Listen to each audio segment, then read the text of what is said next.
It said on the screen that we're live, so we must be live, people. Right. So Apparently. yes. Hello, everyone. Hello. Hey, everyone. Welcome well. to the infrequent animal rights show. So there we go. Infrequent and slightly erratic, I'll probably say. Yeah. Well, I would say it is all- consistent, like first Monday of every month. So Yeah, Very that's true, Hannah, that's very always true. been the thing. Erratic has always been the thing. So I can't see any British people in the. Oh, hang on a minute. British subjects, you can get off your knees now, so we can see you. Oh my God. Your servitude is over. You can stand up, so you don't have to do that anymore. Come on, British subjects, up you get. So, what's that? Brown. Oh, brown lipstick. Oh no, I know what that is. It's brown Windsor soup, I believe. So there you go. Because I was saying about people fawning, wasn't I? And then I was saying, is that speciesist to say that people are fawning? Because it might be taken from fawns. It can't be. I mean, is it the same spelling? I suppose it is. So Wendy, as the British subject, how do you feel? You actually played the Queen once, didn't you? In one of our shows. I did. I played Queenie in it was the Christmas extravaganza, wasn't it? The marathon on Christmas Day. Last year, yes. People will point out that I'm also a British subject, but I'm in the Republic of Ireland. So yes. Did you have many celebrations going on there then, Roger, or was it a little bit more subdued? There wasn't any. None at all. I didn't expect any. I mean, it was a non-event as far as we're concerned. That was the point of creating a republic. I don't think the Irish Republic are going to go to all that trouble and all that thing just so they can put bunting out for Liz. Yeah. For old Liz. Well, on one of the Jubilee days, I actually wore my Smith's "The Queen is Dead" T-shirt and did get quite a few raised eyebrows, but don't know why. You should have just written "soon" at the bottom. Aren't we cruel? Right. So this levity is because of the subject, I think, in the sense that we've been planning on this for quite a while, really, haven't we? Yes. Yeah, because I think we're all aware, and I'm sure everybody in the chat, and we ought to say hello to them in a second, but I think everybody in the chat probably knows about the trauma of being vegan in a non-vegan world, and I think it's really real, and I think there's an interesting generational part of it as well, which we can probably go into, because I think some people might go, "Oh, just get on with it," that type of thing. But I think it's real, and so we've got some clips from Casey Taft, who is a professional psychologist and vegan activist, and the person behind Vegan Publishers. So we're going to show that in a second. So, we just thought we would do it section by section, so we've got them all kind of sectioned out, and also this is designed as a open mic, which is unusual for us. So I'm going to put the and brave. Brave, yes. I'm going to put the chat down there in the comments. So if you want to copy and paste that into did you just do it into Google? I suppose you have to do it into StreamYard. I don't know. I think no, I think you can just do it into your browser. Into a tab. That's right. Yeah. So should we say hellos to everybody? Before we do our hellos, I just wanted to say that obviously none of us is a health professional or mental health professional, and the idea was to have this discussion with people that they want to participate and share their experiences. And if there is interest, we could ask some psychologists or psychiatrists to join us next time and address questions. Yeah, that seems fair enough to me. I'm just going to add this to the stream. I won't start it, I think. Let's go back. So who do we have in the chat so far? So do say hello if you're here and you haven't said hello already. So we got a very early hello from Chloe. So hey, Chloe. We've got Michael here as well, and Deb in the US, and who else we got? We got Spiritual Vegan, who is Jennifer. Who? Hey, Who? Jennifer. Who? And we got Bernie Brannick. And hey, Bernie. Hey, Amber V. And sorry, I'm not very well practiced at this anymore. Scrolling down. And we've got Claire Stroud. So hello, everyone. Welcome. And yeah, do say hi in the chat. And we'd love to see any of you on here on the panel with us to chat. So do be brave and come on. Have a chat with us. Come and tell us your experiences of your trauma and what we can do about it. If you've got any insights into that. Yeah, come and tell us all your secrets. That's what we're after today. But who thought scrolling down was a skill, Wendy? I know, and it actually is, isn't it? It actually you see what happens when you don't do it every week. Canadian vegan forever. I'm a shy first timer. Yeah. Really nice to have you here. We're all the same. Very nice. We're all the same. We're all shy. We're all shy. Believe it or not, all three of us on this panel are quite shy. Yeah, it is true. Actually, can you see that, or is it covered over by part of the screen? No, it's covered over. I can see a little play arrow, but that might be because I can play it as well. That's a bit weird. That's because I'm doing something slightly different. I'm very technical, folks, so I won't be able to explain it to you, I'm afraid. But just basically means that normally I would play from YouTube, but on this occasion I've actually loaded the video file up, so it should be a lot smoother.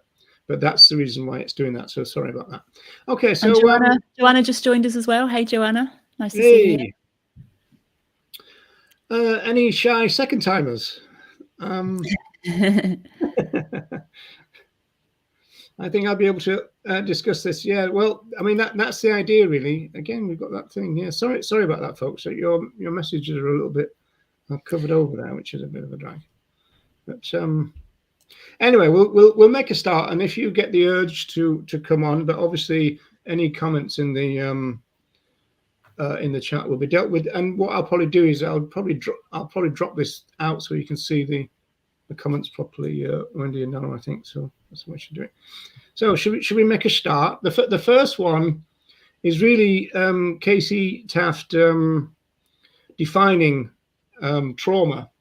So it's quite interesting, especially because he defines it in a way that it's normally defined within the profession, but he doesn't agree with it. And then the second clip will be about the bit that he agrees with, but we'll get to that. So here we go. A good place to start when we're talking about trauma is how do we define trauma? And I'm going to start with the DSM-5 definition of trauma, not because I agree with it, I actually don't really agree with it, but this is a good starting point for us to think about what trauma actually is. So, at least in the United States, to define psychiatric issues, to define psychiatric disorders, we use the DSM-5 as our kind of diagnostic manual. In the animal advocates in the room, you're probably recognizing that we are all exposed to trauma all the time, just from having made that connection to non-human animals and the trauma and the violence and the death and the killing that they experience. Right, so that's the first general point, and I think it's the overarching point, which is one thing that probably non-vegans, or ironically in this talk, he does talk about pre-vegans rather than non-vegans, but always he says both really. But I think non-vegans don't quite understand what's going on, and I think it needs other vegans to be aware of the fact.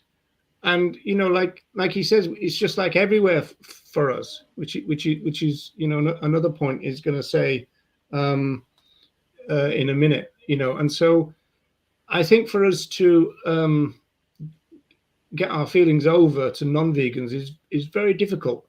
And I suppose from a social movement point of view, that means that community is important, isn't it? That we need to think of ourselves as a community because of the fact we've got this shared kind of traumatic thing, which is just being a vegan. Does that make sense? It does. I think that non-vegans cannot understand how we are feeling.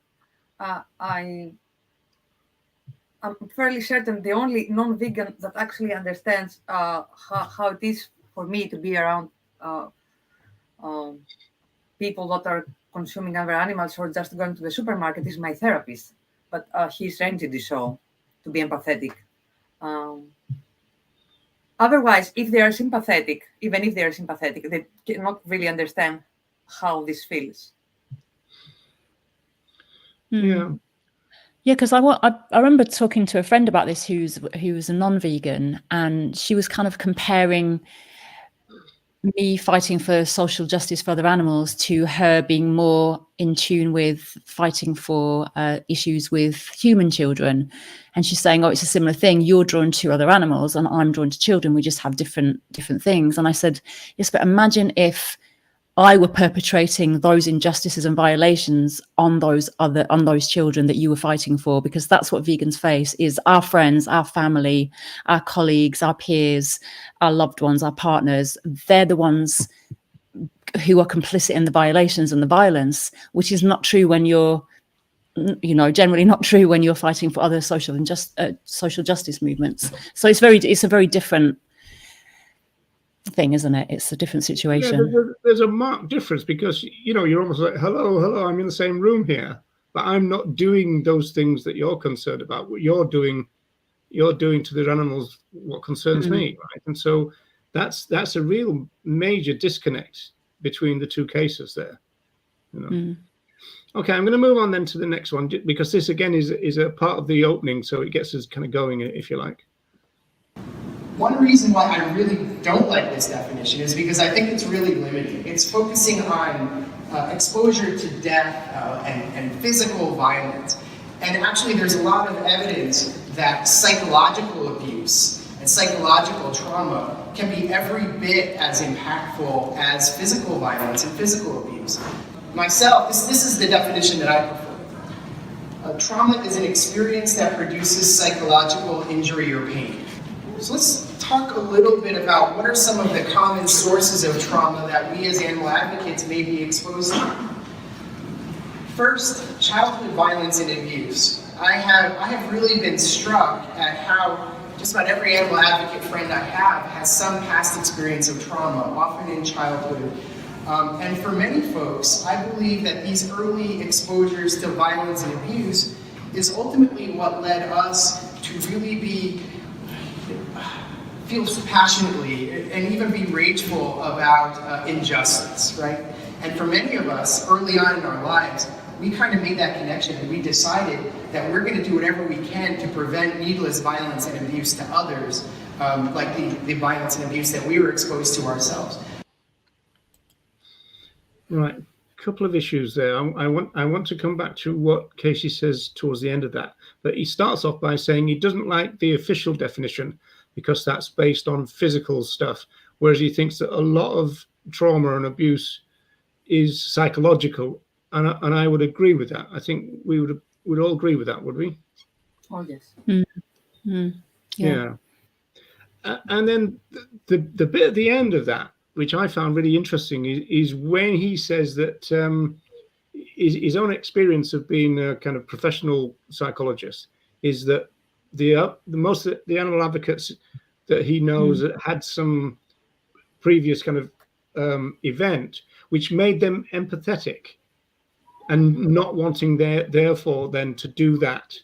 But that raises the issue that you get in things like criminology, for example, which is that we all always say that those who are abusers are often abused. So the abused become abusers generationally, right? And I've always been struck by that because I've always thought it would be like what Casey said, which is that if you were the subject yourself as abuse, you would take extra steps not to be an abuser in turn. Yeah, but I suppose everyone is different in that way. Everyone would react differently, wouldn't they? Wouldn't be a blanket kind of reaction for each person. I find that really interesting, actually, because actually what that means is that for many of us, it's trauma that brings us to living life as a vegan because we've been exposed to trauma. And another thing that it kind of made me think as well is that not only do we experience the violence and trauma that we've seen perpetrated on other animals, and the stuff that we can still imagine, the continual reminders, we don't experience that in a vacuum. We are also facing other difficult challenges that we, in our lives every day, but also that might be on top of trauma that we've experienced as children. So we find that we've got these layers of trauma from childhood to current to the constant trauma of the awareness of what's going on to other animals, and it's almost like these layers of trauma that are compounding each other all the time. So it's not just this trauma of what we're experiencing around other animals in a vacuum. It's all kind of entangled. Completely agree. And in that list he had, there was also mentioning factors. He mentioned other kinds of oppression like racism and sexism, etc., and also trauma caused by other advocates. And I was thinking when I was watching this that sometimes this movement is really hard on people in the sense that there are all these activists that they are traumatized because of what they know is happening to other animals by personal stuff, but also by other kinds of oppression. And there was for a long time, and maybe still is going on, this demand that people should leave their personal situations at the door because we are here only for the animals. Yeah. And that's ignoring their trauma. And it's impossible to do as well. How can you do that? Well, that movement thing comes back in a few minutes, and also the last point you made comes back towards the end. So we're going to revisit that. I just thought I'd try and drop that out, just so I can highlight some of the comments that have already been made. Also, can we just remind anyone that's just arrived as well, anyone who's new, we are doing this as an open mic. So if you do want to come on and join us and have a chat and tell us some of your experiences or your thoughts, share anything, there's maybe could you put the link in again, Roger, just so people don't have to scroll over? Just doing it now, yeah. Oh, look at that for service. Well done, Doc. So yeah, always here to, see, I've still got a forelock to chug. I know most of the people will be kind of bald at the top of their thing because they've been pulling their hair so much. Yeah, so the link's there if anyone wants to come on. Who's going to be our brave first co-panelist? So what's Amber saying? I think often people think we are making a personal choice and don't realize the constant pain. Just seeing milk on a shelf is a reminder of what that means. I know, Amber, it's so true. It's so ubiquitous, isn't it? Like you can't go anywhere to the shops, you can't watch TV, the ads, you get a train and there'll be a massive billboard there with some violence or violation of another animal on there, and it's just everywhere you go. There is no escaping from it. It is that constant awareness, isn't it? And reminders everywhere you go. It's very, very challenging. The other side of that one, Wendy, is in Ireland we end up seeing the Go Vegan World adverts more often probably than anywhere else. Yeah. And that's the opposite of it, because you think, oh, for fuck's sake, when you see animal use ones, but when you see a Go Vegan World one, it kind of gives you a lift, So it's the opposite situation, which is quite interesting. Gives you a boost. Now this is interesting because we've been talking about doing a theme about this in a way. This idea of young kids being kind of socialized by a deeply speciesist culture and stuff. Because I wanted to talk, not now, but on a different thing about this proposition that children are born as vegans, which is an interesting one to think. But this is saying something similar. By their parents and society, culture are naturally traumatized by the exploitation of other animals also. Yeah, so do you think that kids go through a desensitization process? Yes. I had the opportunity to watch two kids similar ages. Both are my nephews, my nieces, sorry. One was raised by vegetarian parents, and the other one by parents with other animals. And they were both really sensitive kids, at least at the beginning. And I could see the difference in the way the parents that are not vegetarian answer questions about other animals and the so-called cycle of life. They were, in a way, trying very hard to normalize violence. I remember an instance when this little girl started crying because we have this appalling tradition in Greece during Easter, like putting a whole other animal on a spit, and young children at some point realize what they are seeing. And the young girl started crying, and she was asking who killed the lamb. Who killed the lamb? She could say this person was a lamb, and the answers they gave her were absurd. They were doing their best to normalize violence. So I think obviously we're not born as tabula rasa, but the parenting makes the difference. Yeah.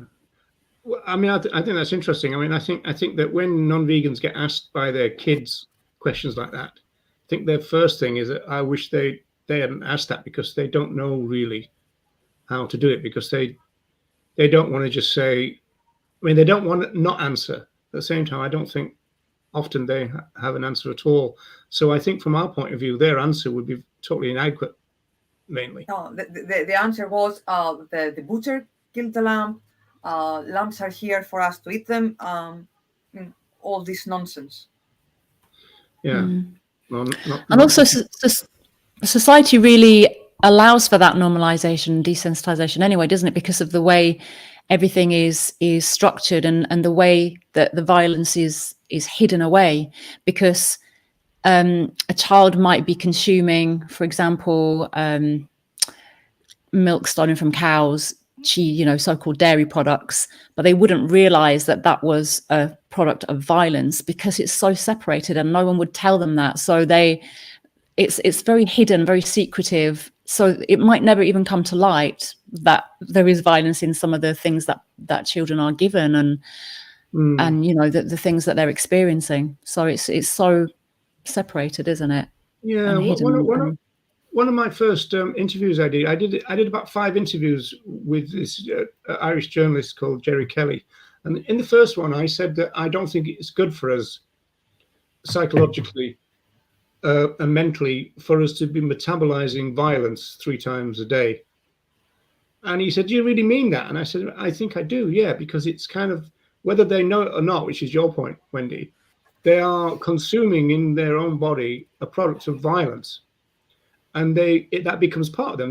They literally metabolize it, and I've always thought that can't be a good thing to do. How could it be? It's I mean, I haven't made that argument for a long time, but I certainly did, and I know that he was kind of, really, do you really think that? And I think, well, yeah, I think I still do. I'm sure it's harmful on a physical level for those who metabolize violence. Since fear causes chemical reactions in the body and production of toxins, people that consume the dead bodies of terrified individuals, obviously they consume some very specific chemicals. I don't know if that has anything to do with their psychological well-being, if they are blissfully ignorant. Yeah, but then you'd have to make the case that the effect is unconscious or subconscious, wouldn't you? That would be interesting. An interesting topic to discuss with the psychologist. Yeah, it would be. Yeah.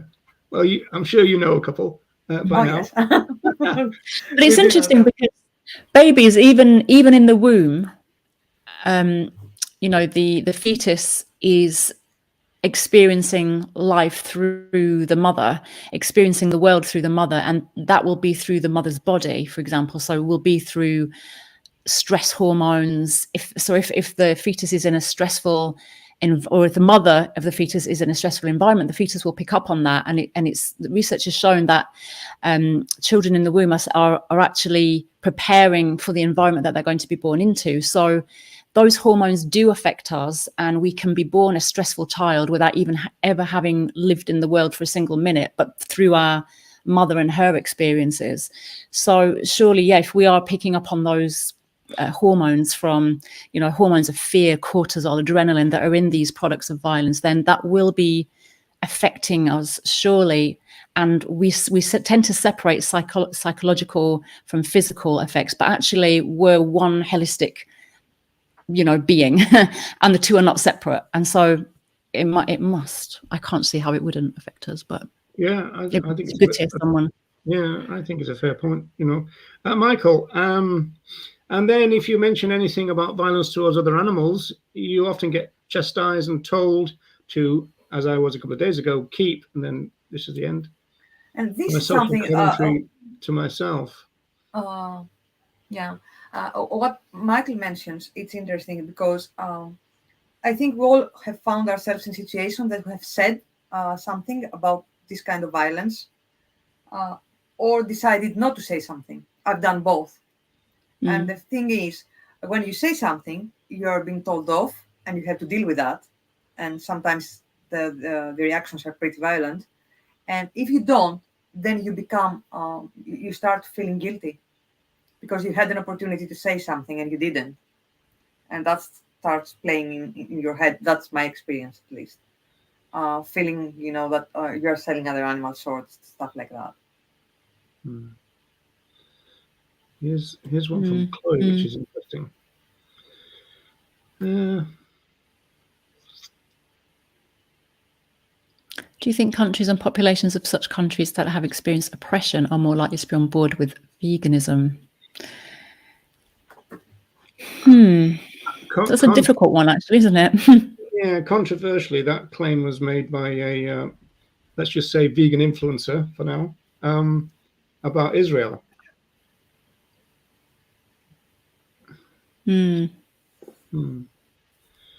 So, yeah. I suppose it depends because that's a difficult question. What's the matter with you? Yeah, don't ask this hard ones, Chloe. Warm us up a bit.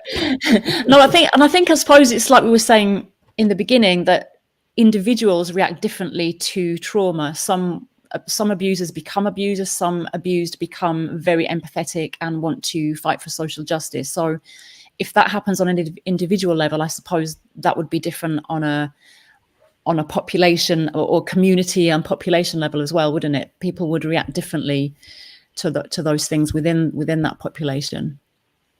Yeah, I would imagine. Just quickly before we move on, then, this one's interesting because it's kind of I make this point in one of my talks, my socialization talk, and it is kind of like a parent's job is to protect their children from knowledge. And the most obvious one that we think about is certainly with girls, but also generally about kind of sexual violence or potential of it. And so it's a terrible kind of, I remember in my own life, having to explain about the idea of, a daughter wanted to go off on her own on a bike down country lanes and everything. Which on the face of it was, would have been quite a liberating thing, but it is a question of what do you say in terms of giving them a warning, So that is kind of seen in this kind of general category of protecting your children from knowledge, and you tend to do that a little bit by restricting their movements and stuff like that. In terms of what we do to other animals, I think it's a bit more complicated, and I think it's again that don't ask that. It's a difficult one, And I've known situations where young kids have declared as early as 3 and 4 that they're going to go vegetarian. By the time they're 6, they're going to go vegan and stuff. and so they've not necessarily just relied on their parents' version of things, I suppose. No, they don't. Actually, I know two of my niece's friends. They declared that they are going vegetarian. They actually did. They are 6 years old. Their parents are not vegetarian or vegan. But funnily enough, when they were asked, parents told them the truth about who they were eating. And it's my understanding that this made all the difference, because they didn't try to lie or to present reality in a different way. But it seems that I don't know how children do that. I mean, obviously they have discussions between them or something. How they get inspired, I don't know how they do that, but they do, and they do it often. One critique against the rights-based position is the fact that you couldn't, society wouldn't function if everybody told the truth all the time. You have to lie if it's a little white lie, because it's functional. And we can probably think of a million ways that's true. Yeah.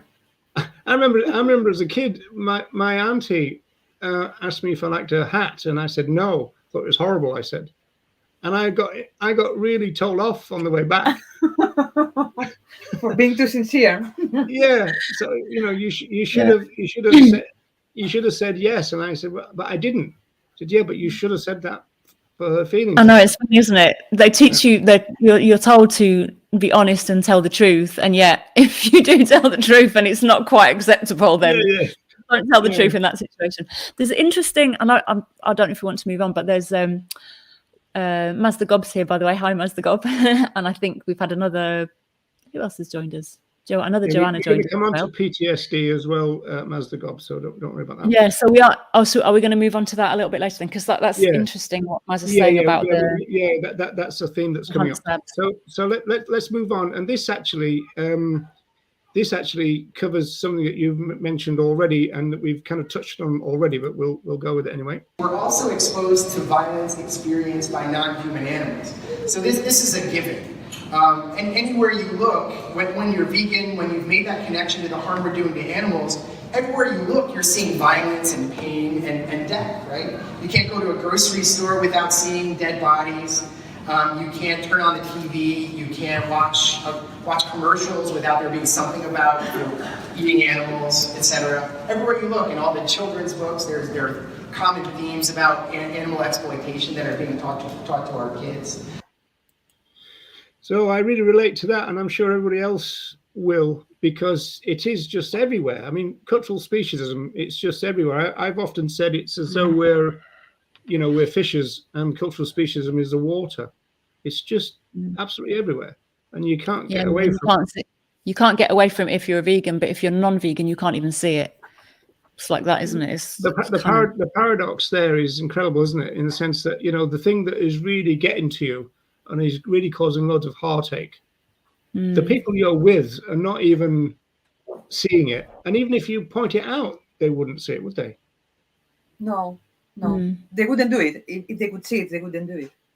Most of them, at least. But what's interesting to me is you go up there and almost everything you see is dramatic. And at some point you get more or less desensitized or not. But I know many people, myself included, that chose to severe relationships with non-vegans in order to avoid that kind of exposure. And at some point, even that choice was bad for my mental health, because at some point I realized that I haven't seen my old friends in years. People, they knew me since I was like in high school. People, they knew almost everything about me, really close friends. I had new friends, but they were not necessarily people that I would be friends with if we are not both vegan. It's people I like, but they wouldn't necessarily be my closest friend. And this decision to avoid non-vegans, it ended being dramatic too. Yeah. So at this point, and I want to share this with everyone in the chat. At this point, I don't know. I'm reevaluating my choices, and I don't know what's the right path to choose. For the last 4, maybe 5 years, I would not sit at a table where other animals were served, or milk or dairy or whatever. I was pretty vocal about it. Some people understood this, and they would make some time to see me somewhere else. But I lost that day-to-day, interaction with people. And in a way, I feel that no matter what I choose, it's not perfect. It's not good. Yeah, there's going to be some form of loss on some level. I mean, it would be an interesting research project for people who were close friends, and one of them, they separate, and then one of them goes vegan, and then they meet again, about how different they are now and how their veganism will get in the way of renewing their friendship at the level as deep as it was. That would be an interesting research thing in itself, I would think. And I think that's where sometimes other vegans can kind of shame each other, because there's that sense of you get that guilt, because I know, Nella, we had this conversation the other day about this topic, didn't we? And I remember we were saying that there's no real right or wrong with this, because we have to kind of live through our own filters. Like everyone has got a different background, has different experiences, different filters, different traumas to deal with, different challenges, different situations that they're in. So there is no right or wrong in terms of like, we always should do this or we should never do this. We have to kind of look in context and almost, I try and live my life a little bit more like case by case in each situation. Like, what's the best thing I can do in this situation? I can't always say, right, I should never do this. I'm like, oh, I should always do that. But I think sometimes we can feel guilt and shame because of what other vegans might say. Like, okay, you should never sit down. If you're sitting down with the non-vegans who are consuming other animals, you're betraying the other animals, and, you shouldn't be doing that. Would you do that? Would you sit down and eat with someone who was, committing some other form of violation or violence to a human? Or, you get these comparisons, and yet it is a very complex situation, isn't it? So it's not that easy just to have that strict rule for yourself. And I think sometimes it is context based, and we have to do what's best in each situation, and not always pile the guilt on each other or ourselves, because I think we can get very good at making ourselves feel guilty as well. And I do relate to exactly what Nella was saying as well. Yeah, well, the thing about the movement is that's going to come up in number 6. But this is a very short little clip now. This is what you've already alluded to this. I think both Nella and Wendy have alluded to this already. Also, many of us advocates also experience other forms of oppression, other forms of violence, such as racism, sexism, all the other isms, all the other forms of oppression. You add this on top of the trauma that we're all bringing into our advocacy in the first place, and the trauma that the animals are going through. So it's the kind of heaping one thing on top of another, as well as kind of thing. So yeah. Mm-hmm. Mm-hmm. I mean, obviously, probably all three can't really adequately talk about the racial element, but you could talk about sexism. Oh yeah, definitely. I think it's absurd asking people to forget the trauma they get. I mean, their realities and the possible trauma they have because of some other kind of oppression. Or even to inflict discriminatory behaviors on them because we are here only for the animals. It's not only disrespectful and painful and harmful, also it's not effective. Mm-hmm. Well, that's a point that Casey makes in a little while. Let's move on to this one. This one is very interesting because it starts off talking about the family, but then it widens out, and I think everybody again is going to be able to relate to this point. Many of us experience psychological abuse from loved ones, And psychological abuse can take many forms, and it's usually more subtle than physical abuse. But for example, being socially alienated from family members, not being invited to events, name calling, denigrating comments, trying to lower your sense of self-worth or self-esteem. There's all kinds of psychological abuse that we experience as animal advocates, perhaps from non-vegans who I know for myself, I regularly get sent pictures of hunting photos. I regularly get, meat photos sent to me, that sort of stuff, which is really abusive, and it can really weigh on you, and it really adds up. Again, that notion of really adding up. Right, we are 40 minutes in, and we've had no one on to our open mic. So who is going to be the brave?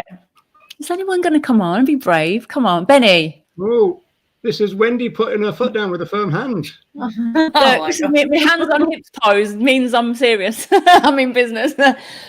Benny, come on. Maz, come. Someone come. Amber, who got to come? Deb might have internet problems because I know Deb struggles sometimes. But Deb, if you're there, Michael, are you still there?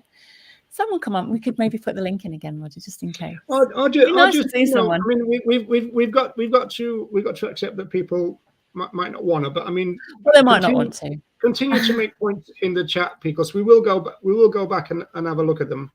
Mazda Gob says, "What's open mic? I'll do it." So basically, Mazda Gob, we've got a link, and you come on with us and you have a little chat.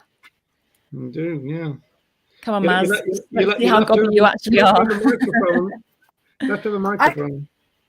I have a question for everyone, actually. Do you believe that people in the movement who are traumatized or depressed or are facing mental health issues are willing to ask for help and get the help they need, or in their effort to stay away from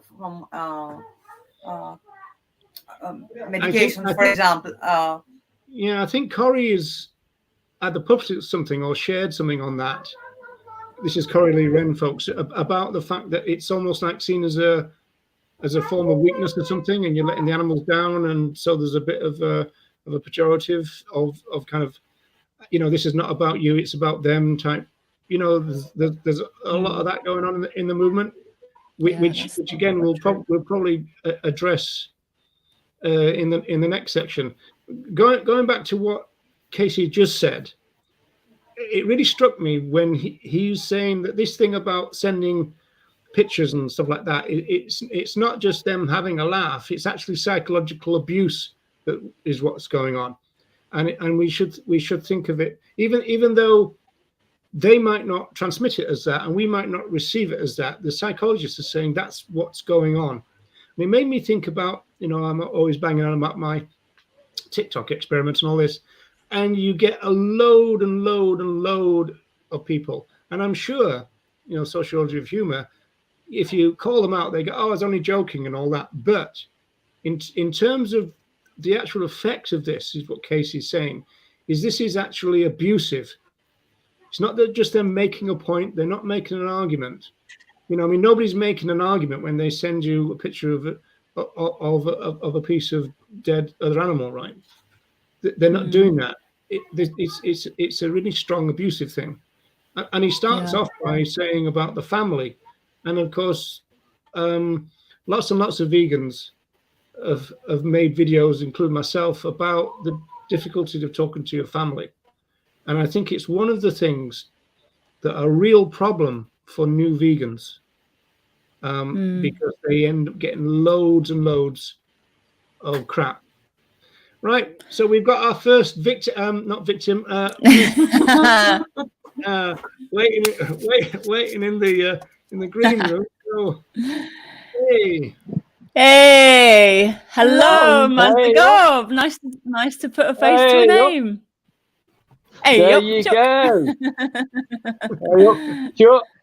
All right. So, how are you doing? What are we talking about? Veganism. Talking about Give me something to talk about. Trauma. Trauma. So what we were just talking about. Yeah, go ahead, Maz. I've been involved in animal rights for about 32 years. And when I first started, first of all, what we were just talking about, when I first became vegan, I was a biker and a part of the biker community. So I was the weirdo, the freak. And I remember we had a house full of, we were all sharing a house, bikers, 5 of us. And we had a party, and we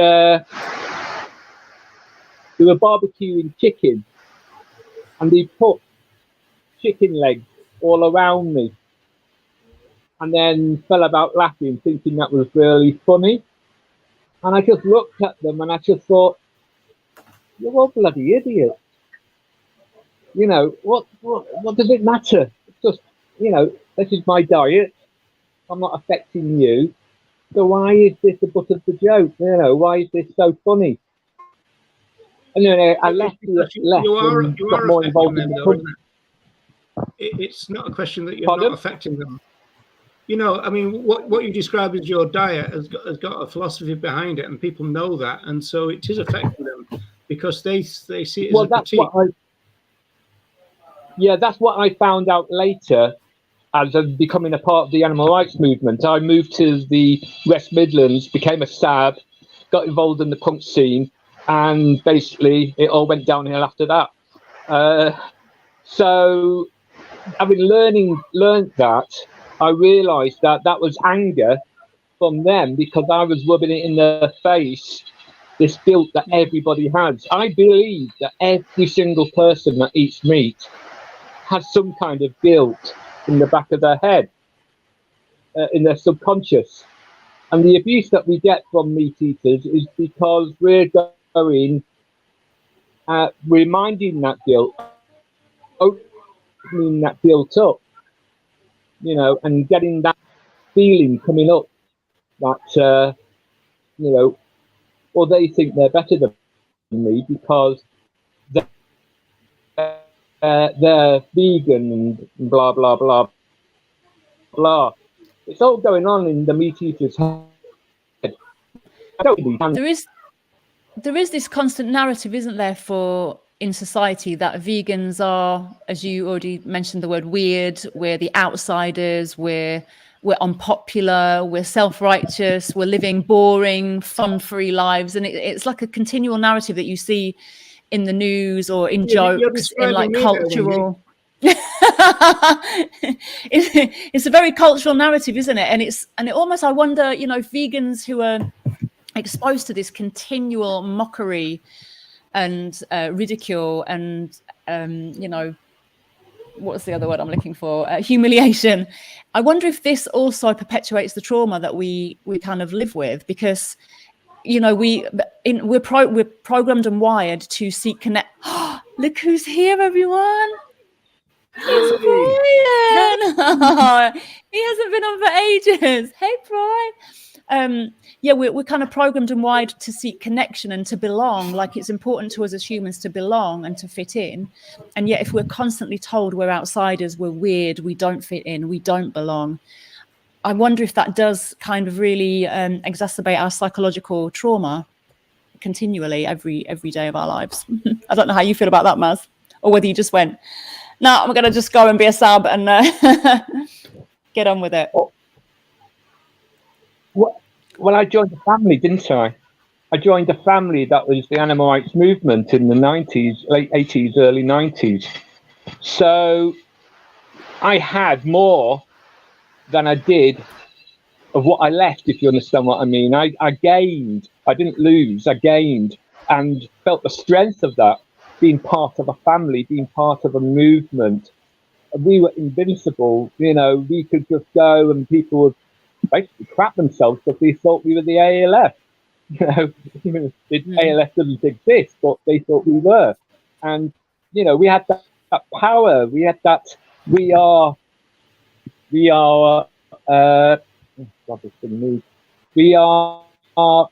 know, animal rights.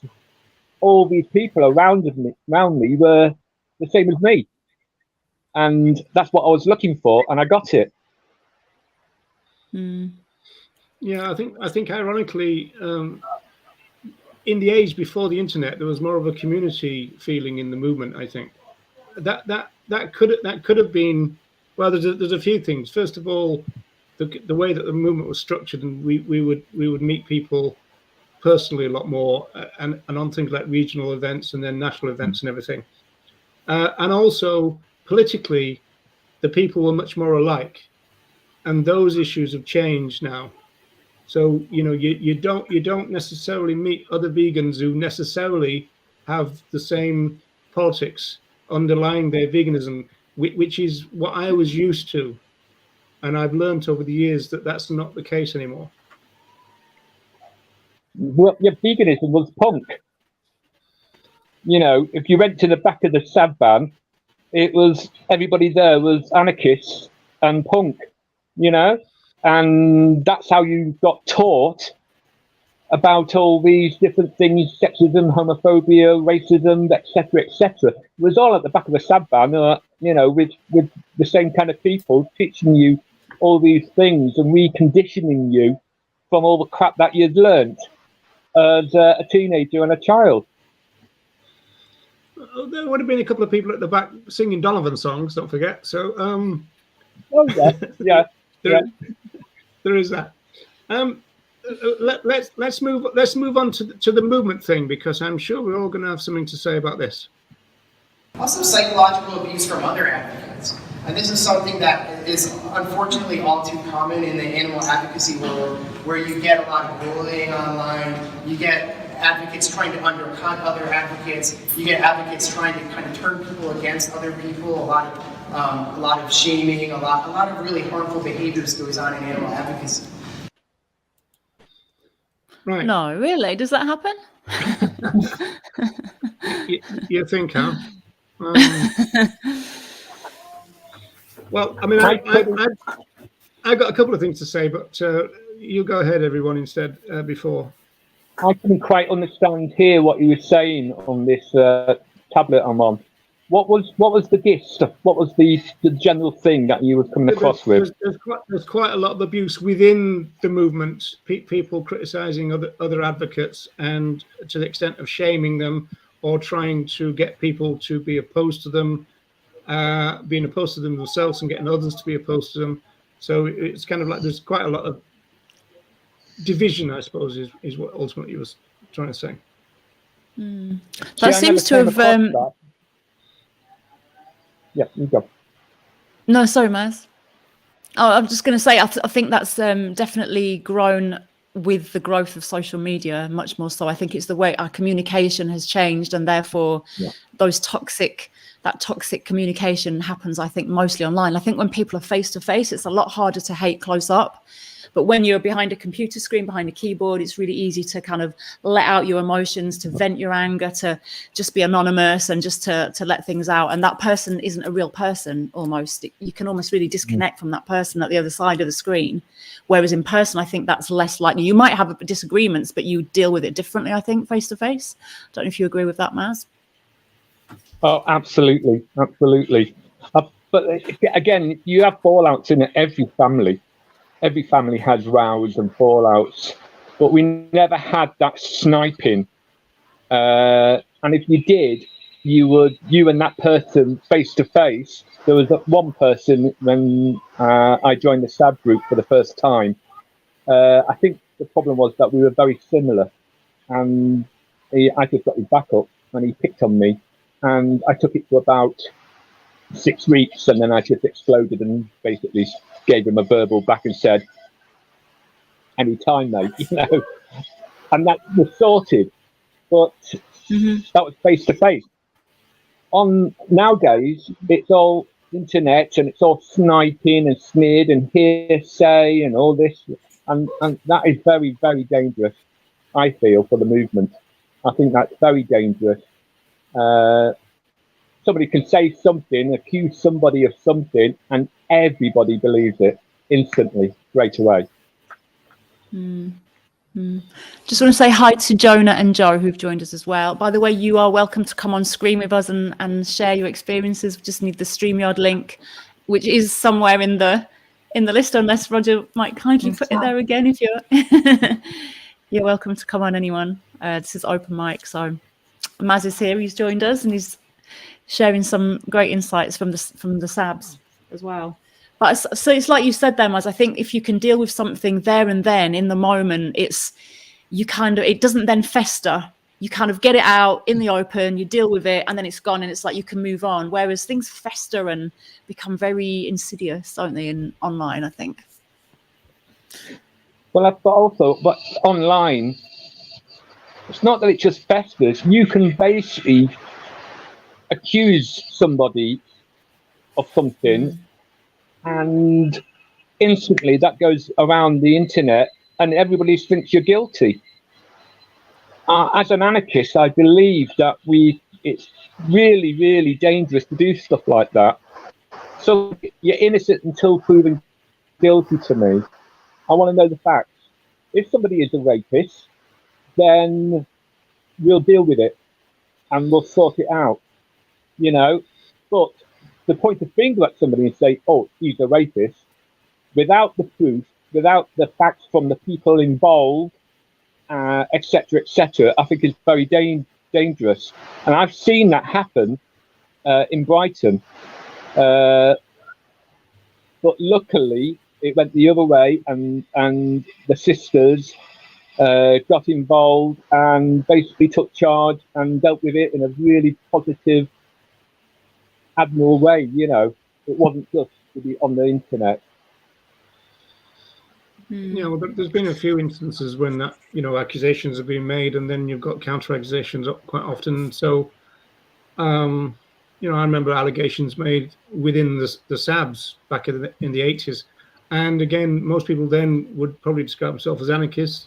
Very difficult to deal with it because, you know, law and order is one of the difficult issues for anarchy, of course, because you're kind of in the job then of becoming an information collector yourself in order to try and decide where the truth lies, and then you've got the problem of, you know, what is you know, what claims have got merit and what claims. It's a very difficult thing, but I can certainly see that kind of thing would certainly be fairly traumatic. The point that Casey made about the movement is the one bit that I didn't fully agree with, because I do take everybody's point that division and you know, sniping and everything within the movement is obviously not good. At the same time, you can go the other way, which is exactly what happened to example which I was involved in. So let me bring this up. This is a blog entry I did. So what happened here? This was the animal rights conference in Luxembourg, and it was a time when Steve Best was the keynote speaker quite a lot, and then he stopped doing that, and a lot of kind of reducitarians got involved, including people like Melanie Joy and Tobias Leonhardt. And this guy here in the picture was Sebastian, I think is Zolch, I think was his name, and he's changed that to Sebastian Joy. Now, he was running a vegetarian group in Germany, and Tobias Leonhardt was running a vegetarian group in Belgium. And this guy was selling products which were, the main ingredient was eggs, chicken's eggs. And so some activists jumped up on the stage to protest at having this vegetarian person selling eggs, essentially, being a representative at an animal rights thing. And then Melanie Joy wrote a article saying that this was vegans shaming vegans, right? And so I responded by saying that criticizing and shaming are different things. And so I think we've got to kind of differentiate those two things out from each other, because we're not going to get anywhere if we can't have discourse in the movement. And so it's a difficult balance. But I felt in that case, by calling that shaming was wrong. It was criticizing. It was criticizing a vegetarian at an animal rights event. And I think there's a difference between like shaming is shaming the person, whereas if we can bring guilt for the action, it's a different thing, isn't it? Because research shows that positive things can come out of guilt, because guilt relates to the action, not the person. Shame is about the person and can cause more harm. So I suppose it's that differentiation, like we critique the action and the behavior rather than shaming the person. You're a bad person, you're this, you're that identity thing. Maybe that's the difference. I just want to I'm really interested by this by Claire's comment, who became vegan, previously plant-based after visiting Camp Beagle last year. Overnight, my worldview changed, and that was traumatic. Everything I thought to be true about life had to be re-evaluated. That's huge. That's huge, Claire. And I don't know if Claire would come on screen to tell us a little bit about this, and maybe not, because they might be shy or not want to come on screen. But I don't know if you can make any more comments here, Claire. But how is that trauma for you? Well done, Claire. But also, presumably, yeah, well done. I mean, and also, I was going to just Claire changed, and that presumably means that everything around them shifted as well, right? In terms of their relationships, you know. Yeah, that's what I was interested in. What have been the biggest traumas within that change? Because it's, having been a vegan for a long time, you kind of forget how it was in the beginning. But for such a new vegan and for that trauma to be so raw, I'm just really interested in Claire's experiences. Yeah. So I don't know if you can say anything else about that, Claire. But, that would be very interesting. For me, for example, it was being angry for a very long time. That's what helped me to deal with. You did say angry, not hungry, didn't you, Nella? You said angry, not hungry. Yes, I said angry. I was angry with the world, with the people around me, oppressing other animals, with everyone basically, with the exception of other vegans. So I'm really interested to hear how this was resolved, and if it was resolved. Well, Claire can come back next month and tell us all about it. So, here's Claire now. So, Maz, if it's okay with you, because of my limitation, I'm going to drop you out of this, okay? And then to bring Claire in. So, thanks a lot for your contribution. Maz, so good to meet you. Come on again. Take care. You're using the same hair dye as me, I see. So, so now when we see Maz the Gob, we can imagine what it looks like. Hey, Claire. Hello. Hi. Hey, thanks for coming on. Tell us, Claire, how's it been? How's the trauma been? Before we go on, I think we ought to recognise that this has been said, which I think is very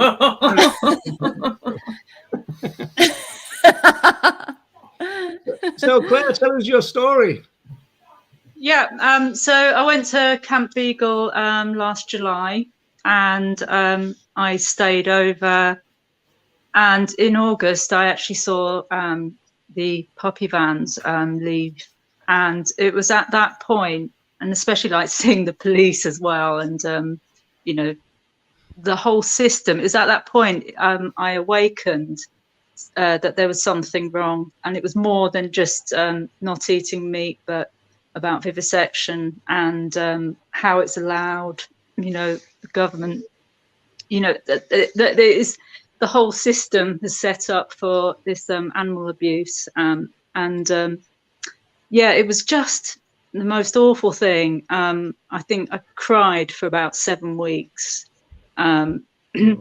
And, you know, as I say, absolutely everything I thought to be true, I realized, you know, it isn't, and it's affected, you know, my thoughts about politics. I mean, a year ago, I would have celebrated this Jubilee, for example, but, you know, I'm not interested in it anymore. You know, that, you know, it's just been such a profound difference. Yeah, it's incredible. I'm pleased for it, but the trauma was horrible.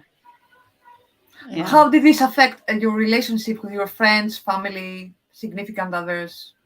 Yeah, well, they all think I've got a tinfoil hat now. They think I'm yeah. They think I've gone weird, and you know, because you know, I've been I'm so different now as a person to what I was a year ago. You know, and have they come with you at all, or are they thinking that you've joined a cult and all that kind of stuff? I mean, for example, it has had some positive effects. Some people have actually, you know, they like to sort of like say, yeah, I've not eaten any meat today, you know, like say my dad, which is very unusual. You know, so it's having some positive effects, but I think they're very worried about me, you know, because you know, it's such a huge change. Yeah, it's different. But then I've also made a lot of new friends, you know, more like-minded friends now. So where I've kind of lost from, you know, people from the past, you know, I've gained in other ways. So yeah, it's a process. I'm still learning, but yeah. Oh, well done, Claire. And has having those like-minded people eased the burden of the new awareness that you have, and has that kind of been really important, like that community sense with the other activists? Definitely. Because before, as I said, I was plant-based. I thought I was vegan, but then after, you know, going, you know, this awareness, I realised I wasn't vegan. And you know, like coming on, I do sort of pop onto this show, you know, and just hearing, you know, other people's point of views, and you know, it strikes a chord, and you know, I know I'm not alone, so that's great. Oh, well, thanks for popping on the show. I really appreciate that. Yeah, we'll have to turn you on to the work of Tom Reagan, and that will completely ruin your life then. So. No, that's amazing, and it is a process, and I don't think that process ever stops. I don't think it's like you suddenly get to a point where you think, oh, I'm sorted now, I'm all done. I think it's just a continual process. I still feel like that 20 odd years later. Yeah. Plus, I was thinking, being with other advocates is obviously very helpful. This sense of community, the fact that we know that we're not alone, we can share feelings, experiences, it's very important. And very often I think of those vegans who are not advocates, are not doing any kind of activism. And in a way, they are more isolated, especially if their family or close friends are not vegan. There's something coming up about those people who are not active, which is really interesting because it feeds into what you've just said, Nella. I think Nella might have frozen actually. She just keep freezing a little bit. Oh, is she? Yeah. Just on a management problem or issue, we're 7 minutes over the hour and we're halfway through. Oh no! The film. So, what do you want to do? Plow on or what? I have little Brian to look after shortly, so that's going to be difficult for me to stay too much longer. But I mean, you folks feel free to carry on, or we could do part two. Yeah, I mean, if we're halfway through, that's a good place to stop in a way, isn't it? And do part two. And do part two, and we could maybe do part two before the actual. Well, like next week. Month, like next week or something, or in 2 weeks or something. Yeah. Okay. Yeah, well, maybe we'll do that. Yeah. Sorry, Noah, you were freezing a little bit on us there, so I didn't mean to cut across you. I think I might have done that. No. I was just saying that on one hand, it's very helpful. Emotionally and psychologically to be active on so many levels, because you feel that you are contributing to something good, that you are working towards something. You're doing your part. But that's on the other on the other hand, sorry, carry on. When active, you have another set of traumatizing events to deal with. No matter what kind of activity you do, I mean, even if someone does only outreach, the screens are there, the footage is there, and other kinds of activism like entering farms, for example, are far more traumatizing, or subhunt. So then you have to learn how to deal with that kind of trauma. Yeah, what I was going to say is the other side of that same coin.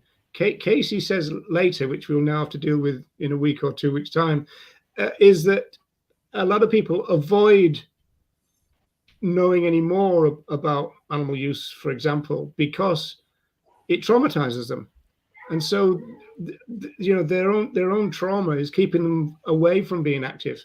whereas you're saying that by being active you can help deal with your trauma. So I think it's down to what Wendy said before, that we're all individuals, so we're bound to come at this, you know, from our own standpoint, aren't we, and our own kind of feelings and capacities and that kind of stuff. What do you think about this, Claire? What was your feeling about being and actually doing something for these dogs? Who's the question directed at? Claire. Claire, I think. Yeah. Well, there's well, it feels such a huge, massive problem. It's, again, you have to know that, you know, it's not going to disappear overnight, and that's the thing. You kind of almost feel powerless. So that's the other trauma you've got to go through. Is you know, it's such a big issue, and yeah, I mean, it's So, you know, obviously, trying you know, my best, and, you know, turning up to, you know, sharing the stuff on the media and the outreaches. But wow, it's such a huge issue. Yeah. I think that doesn't leave you as well. You constantly have that feeling of being overwhelmed by the size of the task, that you can sometimes, I think if you let that overwhelm get to you, and I suppose there are different times in our lives when we might have other things compounding that feeling of overwhelm, that you feel that you can't do. It almost makes you feel so powerless that people do nothing. It's like, well, I can't. It's so big, I can't do anything, and that's the danger of that, isn't it? Feeling so overwhelmed that you are so powerless. And I was thinking of something else, and then my brain just got distracted. Pretty sorry. I had another thought. Oh, hey, here's Dylan. Oh, hey, Dylan. He's gone off again. Yeah, I think it's the overwhelm, but I think sometimes it's important. Oh, it's the guilt thing as well. I think sometimes we get the guilt of not doing enough as well. I think we can put that onto ourselves. It's because it's so huge. I need to do more. I need to keep going. I need to do everything. And then that can lead us to burnout as well, really easily, can't it? Because we're trying to do so much, because we feel so much guilt and so much overwhelm with it all. And that kind of really adds to the whole problem, doesn't it, of the trauma? Because we're then burning ourselves out and not taking care of ourselves. We're trying to do everything. But I see that a lot in activists. I've been there myself as well. Well, we've talked about burnout a lot on this show, haven't we? Because it is a major movement issue. And you know, as Claire says, you know, like almost virtually within a year, everything has changed, and so that is quite an adjustment. And then you've got all the other stuff coming about, finding out the size of the issue that is before you, and then you've got the, you know, are you going to then start moving into the kind of more illegal side of things and take the risk there? And, you know, I mean, like it's suddenly, it's almost like you've entered another phase of life suddenly, you know, like this, you know, it's the Twilight Zone. It's like that, isn't it? The Twilight Zone. Do you feel like you took the red pill, Clay? Is it the red pill or the blue pill? I can't remember which one it is. Yeah, do you feel like you took... definitely the red pill. And sort of 48 years old, I'm having to do so much unlearning. You know, it's just, but you know, it's great. It's good. I wouldn't change that experience for the world, but my goodness, wow, it was intense. Still is, I suppose. Yeah. Yeah, right, definitely. Folks. So we'd like to thank Claire for coming on, and Maz the Gob for coming on earlier and still being in the chat. So thanks very much. So we're halfway through the little film that we've got, and so we will return to this theme, because obviously a lot of people have got a lot to say, because I didn't do that, folks. So Claire disappeared. Me neither. Right. Yeah, we will be back, because a lot of people have got a lot to say about this issue, obviously, because it affects us so kind of deeply. And I think we really can feel it, can't we? In the sense that we've moved into an area which is kind of mystifying for a lot of people. And it's almost like with some people, it doesn't matter how many times or in what way you explain it, they're kind of not going to get it. And I think you've just got to come to terms that there's some people you're just going to lose, I think. You know, and I think that's very hard, especially if, as Nella said, you're dealing with a significant other, which a lot of people on social media say that, don't they? That they, you know, I mean, effectively they're saying, I'm starting to fall out of love with somebody because of veganism. And that's a hell of a thing, isn't it? When you think about it. Yeah, it's very difficult. There are many obstacles to navigate when you start to live vegan and have that awareness and that veil lifted. When you join the cult. When you join the cult.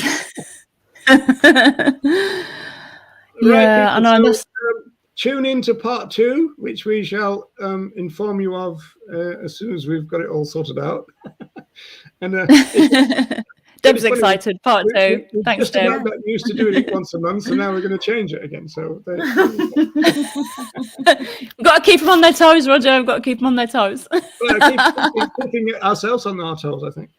So, people, I'm going to say goodbye. I'm going to say thanks a lot for everybody. Ta-ta.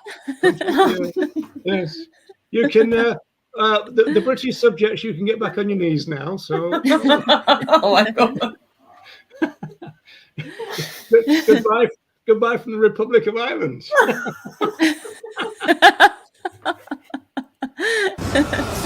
Bye, everyone. Thanks for coming.